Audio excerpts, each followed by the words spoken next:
दिनै मोनसे खोथा सावरायनो नागिरदों केसनि खोथा सावरायनो नागिरदों आं दिनै बिथांना केसा जोबाखै रावनिबो जोबाखै 270 जन दिनैहाय जोबदों होननानै बुंदों दिनैनि बे गोदान सरकारा गबिन्द मोना बुंदोंमोन 270 आरो फेरेंगा सावरायग्रा मोनाबो दिनै बुंदों 270 जन केस उइथ्र जादों होननानै बुंदों जायाखै मालाबाबो जायाखै बे 270 जनाबो नंखाय थगायदों बिसोरो थगायग्रा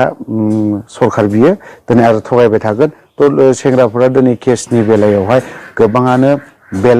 मा होननानै बुङो हाजिर जानो गोनां जादोंमोन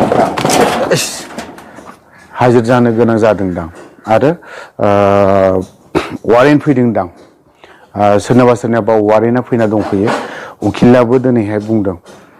कार्बि आंलंनिफ्राय डिफुआव केस दङ जोंनि सासे गथ' बिथाङा दा बावैसो आं सावरायदोंमोन बियो बुंदों आंनि केसा थांनांगौमोन 17 तारिखआव जुदि थाङाब्ला हाजिर जाहैयाबा वारेन्ट केस जानो हागौ थ' होनना बुङोब्ला दिनै पिस एकर्डनि नामाव दिनैहाय बे केसा जोबनांगौना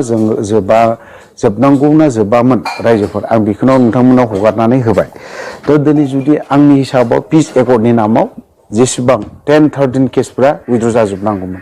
मानो होननानै बुङोब्ला पिस एकर्डनि नामाव गासैबो जोबनांगौमोन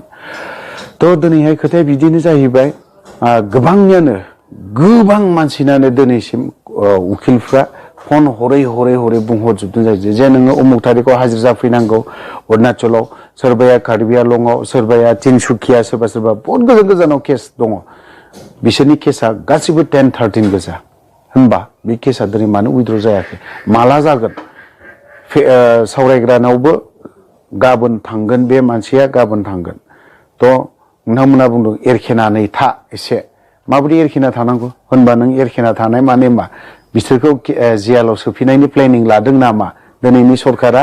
एक्स एनडिएफबि जेसेबां केस दङ बिथांमोनखौ जेलाव सोफिनायनि प्लेन पलिसिखौ लाफिनगासिनो दङ आरो जेसेबां 270 जननि केस उइथ्र जादों होननानै बुंदों मा फोरमान दं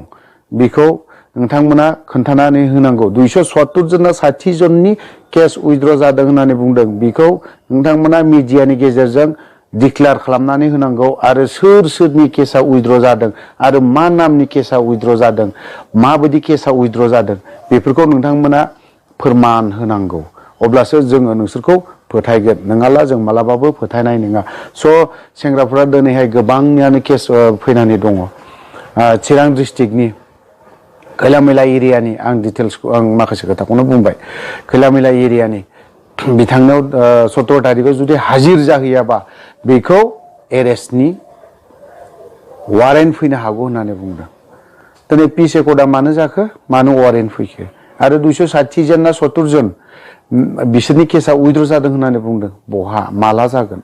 जायाखै बे 270 जननि नामाव केसा मा होननानै बुङो उइथ्र जादों होननानै बुङो जोब्बाय होननानै बुंदों नोंथांमोना गबिन्दआ फेरेंगाया सावरायग्रा नोंथांमोना फोरमान होनो हागोन ना जे मिडियानि गेजेरजों नोंथांमोना बुंनो हागोन ना हाया जे उमुक डिस्ट्रिक्टआव एथ'जन क'क्राझाराव एथ'जन चिराङाव एथ'जन बाक्सा उदालगुरि एथ'जन होननानै नोंथांमोना खोन्थानो हागोन ना हाया आरो जुदि हायाब्ला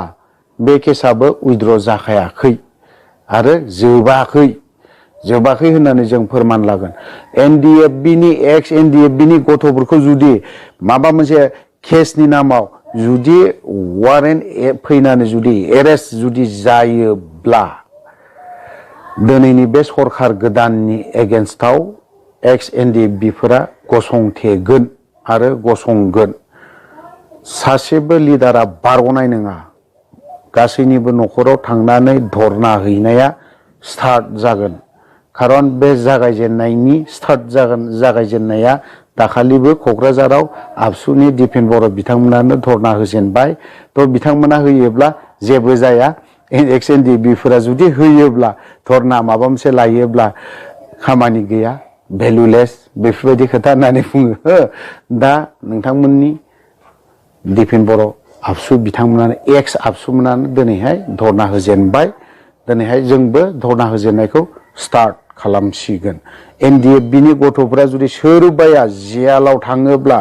आं रोखायै बुंदों एक्स एनडिएफबिफोरनि गथ'फोरा जुदि वारेन्ट फैनानै जुदि जेलाव थांफिननो गोनां जायोब्ला बिनि दाया दिनैनि बे गोदान सरखार गबिन्द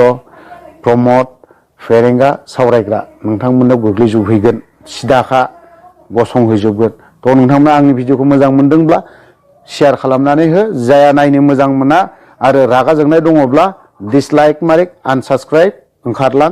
आंहा बादा गैया आं बेखिनियावनो दोनथ'नाय जाबाय गोजोन्थों।